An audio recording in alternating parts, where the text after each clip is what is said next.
শেষ ঠিকানা যদি 3.5 হাত মাটি হয়, তাহলে কিসের তো ক্ষমতার দাপট? ভোর 5টায় মৃত্যু, সকাল 6টায় জানিয়ে দেওয়া হবে মাইকে, 8টায় শেষ গোসল করানো হবে, 9টায় তোমাকে নতুন কাপড়ে সাজানো হবে, জোহরের নামাজের পরে তোমার আলিশান বাড়ি থেকে বের করে নিয়ে যাওয়া হবে, 2টায় তোমার জানাজার নামাজ পড়ানো হবে, 2:30টায় তোমাকে কবরে নামিয়ে ফেলা হবে। মাটি দেওয়া শেষ হয়ে গেলে কেউ তোমার জন্য দোয়া করবে, আর কেউ চলেও আসবে। এই তো জীবনের শেষ আয়োজন। তো কিসের তো অহংকার, কিসের তো ক্ষমতার দাপট? হ্যাঁ, ক্ষমতা কারো জন্য চিরস্থায়ী নয়। অন্যায় ভাবে কাউকে ঠকালে একদিন ঠিক নিজেকেও ঠকতে হবে, এটাই নিয়ম। হ্যাঁ, এটাই নিয়ম। ভোরের সূর্যোদয়ের আলোতে যে পৃথিবী আলোকিত হয়, সন্ধ্যার সূর্যাস্তে তা আবার হারিয়ে যেত দেখি। অসত্য দিয়ে সত্যকে কখনো ঢেকে রাখা যায় না। হায় আফসোস যে দুনিয়ার জন্য আপনি আপনার জীবনকে কোরবানি করে দিয়েছিলেন, সেই দুনিয়ার কোনো কিছুই আজ আপনার কাজে আসছে না। আপনাকে আপনার বাড়ির সামনে সুন্দর বাগানের কবর দেওয়া হয়নি, কারণ বাড়ির সামনের দামি জায়গাটা আপনাকে কবর দিয়ে এই জায়গাটা তারা নষ্ট করতে চায় না। আপনাকে কবর দেওয়া হয়েছে কোথায়?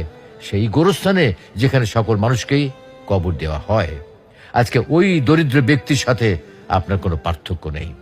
হ্যাঁ রে দুনিয়া, আজকে আপনার বাড়ির সামনের মূল্যবান জায়গাতে আপনাকে কবর দেওয়া হয়নি।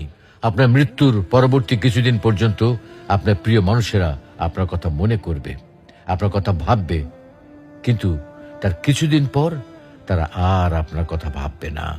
তারা প্রত্যেকেই নিজ নিজ কাজে ব্যস্ত হয়ে যাবে। খুব দ্রুতই আপনি তাদের কাছে হয়ে পড়বেন এক অতীত।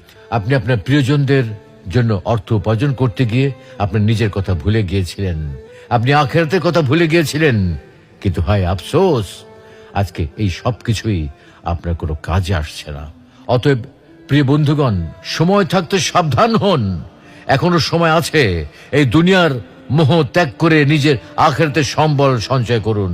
আপনার আখিরাতের পাথেও এখনই গুছিয়ে নিন, কারণ আপনার সম্পদ থেকে যদি আপনি নিজেই দান করতে না পারেন, তাহলে আপনার মৃত্যুর পর আপনার সন্তান সন্ততিগণ কেউ কিন্তু আপনার জন্য কিছুই করবে না।